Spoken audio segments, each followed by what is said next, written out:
Well, so it seems Venezuela's oil production might be actually starting to really recover this time. As pretty much everybody has to know at this point, Venezuela has been socially, politically, and economically collapsing over the last couple of years, and thusly, their levels of oil production have imploded along with them, falling all the way down from their former normal plateau of around 3 million barrels per day down to just above 600,000 barrels per day. Now, every now and then, every few months, they would have a bright and sunny day, so to speak, in that they would actually regain some production, but then they'd just resume falling again. But now, it looks like it's finally legit. So, last month, they climbed back up to 680-something thousand barrels per day. However, this month, they're actually taking back off. They are back up over 926,000 barrels per day. Nervous, apprehensive round of applause for Venezuela, everybody, because we don't know if they're actually going to make it yet. Alright, welcome back everybody to another weekly energy and resource update episode. I do apologize once again for my voice. I am still sick. Going over events and developments and data releases of any relative significance that have occurred over the course of the week pertaining to energy and natural resources. Oil, gas, minerals, mining, all of it. So if you have any remote interest in those sort of things, then please subscribe and click on the bell icon and stick around here. This would definitely be a channel for you. And if anybody, new or not, wants to support me, then the paypal.me is down in the description below. As always, anyone who gives anything will get their name carved into a giant chunk of coal come Christmas time. And you have a very short window left for it to be this Christmas. But alright, let's get started. Regular weekly data.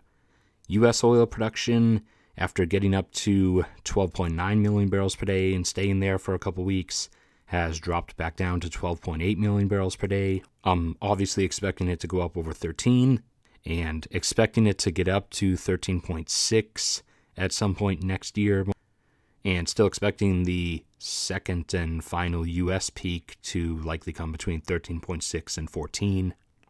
U.S. consumption took a sudden, abrupt drop, dropping from over 21 down to 18.36 million barrels per day. Some individual product numbers within that being gasoline consumption coming in at 8.88 million barrels per day, diesel fuel consumption coming in at 3.73, jet fuel coming in at 1.58, and propane consumption taking a decent drop down to 756,000 barrels per day equivalent. As the large propane consumption number from last week was likely everyone calling in their orders to the propane truck to come fill up their tanks before the winter starts. Global jet fuel consumption for the week averaged 5.2 million barrels per day. U.S. crude oil inventories increased a little bit, under 1 million barrels per day. Global crude oil inventories finally updated. The last we had seen them, they had dropped to 2.88 billion barrels in storage. Well, in the month we missed, they remained at 2.88, and as of this month, they are back up by a tiny bit, up to 2.89. Throughout November, average global consumption hit 101.7 million barrels per day, and average production or supply was at 102.1. Oil prices over the course of the week stayed relatively right up between $58 and $60 per barrel. U.S. natural gas production remains the same as last week, or about the same, coming in around 109.4 billion cubic feet per day, while consumption came in at 111.8. Individual numbers within that were heating demand coming in at 39.4, consumption by natural gas-fired power plants 28.4, U.S. natural gas exports on LNG tankers almost hitting 8 billion cubic feet per day, coming in right under it at 7.9, and consumption of natural gas by the natural gas pipeline's pumping system for its own fuel, 7.3. U.S. natural gas storage inventories are now down to 3.52 trillion cubic feet in storage, in comparison to normally they would be just a tiny bit above at 3.53, and last year, which was an extremely high-demand winter year, they were already down at 2.92. Canadian natural gas inventories have begun their winter drop, and they are still definitely below par. The lowest they were at by the start of December in the last 7 years was 668 billion cubic feet in storage. As of the start of this December this year, they are already down to 643. So Canada could have some fun times coming up. And natural gas prices over the course of the week fluctuated between $2.20 and $2.40 per thousand cubic feet. Oil discoveries, no real significant ones again. So that still has us right at about 10 billion barrels discovered so far up to this point in this year. But that is significant. That has put us into double-digit discovery numbers for the first time since 2011. So that is good until it gets back contrasted against the 37 billion barrels that we're consuming every year at this point. But moving on to the OPEC data. Saudi Arabia dropped back under 10 million barrels per day, down to 9.89. Algeria still managing to keep themselves above 1 million, this time coming in at 1.026. Angola, after recovering their production over several months, dropped suddenly down to 1.27 million barrels per day. Ecuador, after some sudden production outages last month, is back online this month, coming back up to 546,000 barrels per day. The Congo, the smaller, stable Congo, not the big, unstable Congo where all the cobalt and tantalum is, but the OPEC Congo brought its production back up to 335,000 barrels per day. The nearby nation of Gabon continues holding its relative plateau, being a bit over it this time at 210,000 barrels per day. Iraq, after getting up to 4.65 million barrels per day, had been falling for a few months, now is climbing back up, hitting 4.6 again. Iran, still ticking down, now just hitting 2.1 million barrels per day. Their own domestic oil consumption level is usually between 1.8 and 1.9. Kuwait now suddenly bringing themselves back up to 2.7 million barrels per day. Libya continuing to marginally bring itself up, now just under 1.2 million barrels per day. Nigeria's chart wasn't able to update, but Nigeria came in basically right at 1.8 million barrels per day. The UAE continues holding their plateau, coming in at 3.07 million barrels per day. And Venezuela, as we mentioned, jumped back up from 684,000 up to 926,000 barrels per day. And though not part of OPEC, Norway released their monthly data, and as we shall jokingly say from now on, the great and mighty Norway has now returned to over 2 million barrels per day, letting them finally return to a double-digit ratio, as their export over consumption ratio is now back at 10-1.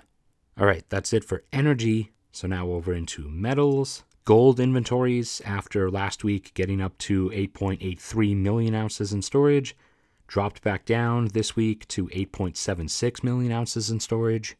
And gold prices continued fluctuating between $1,450 and $1,500 per ounce.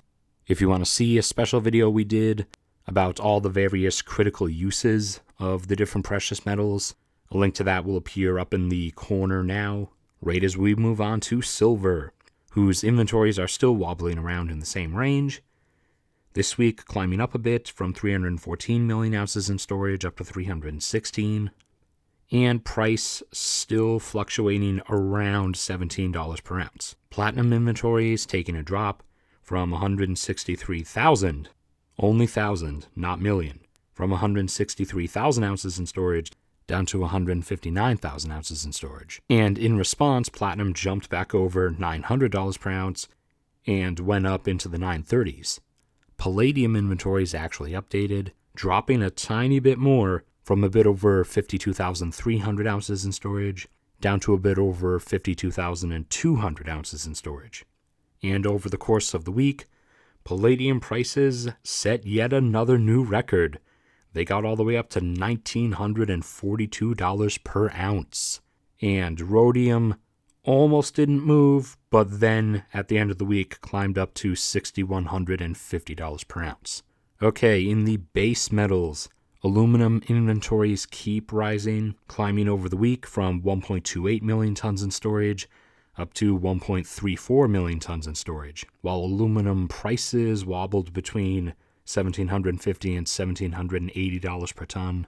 Lead inventories continuing to remain relatively stagnant around 67,000 tons in storage, and lead prices over the course of the week having a bit of a roller coaster ride, going from $1,860 up to $1,960 per ton, before then coming back down to about $1,907. And nickel inventories must have gotten some big shipments, either something like a double-up back-to-back arrival of shipments from Australia and New Caledonia, or potentially a massive shipment from Indonesia as kind of their last hurrah before they banned their own exports at the start of this coming year. But nickel inventories jumped from 69,000 tons in storage back up to 120,000 tons in storage. And nickel prices actually started rising again, back up in the direction they inevitably should be going.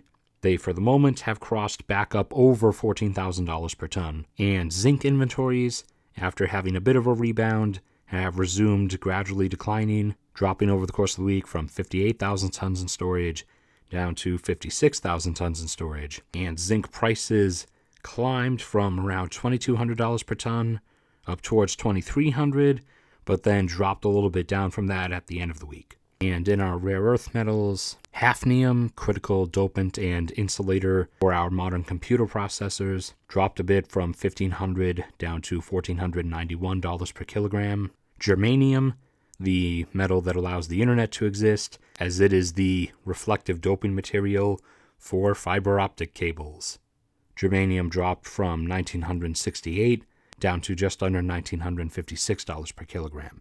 And indium, the critical component of indium tin oxide, which is what allows our modern screens to exist, from phone screens to computer screens, TV screens, display screens, all of it. Indium dropped a little bit from $305 down to $301 per kilogram. And terbium, one of the critical materials for electric vehicle motors and wind turbines, as well as a critical doping material needed for solid-state memory and flash memory. Terbium climbed a tiny bit from $635 up to $636 per kilogram.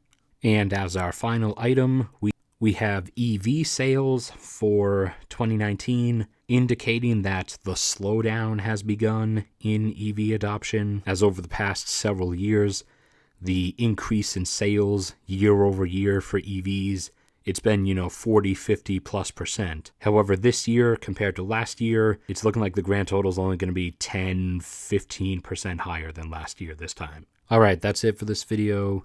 Thank you everybody for listening or watching. Please like the video if you enjoyed. Obviously, subscribe if you're not already. As always, here's some other videos you should really watch. Either some of the most important ones or some of the ones I liked making the most. But no matter what, may God bless you all. I will see you all around next time.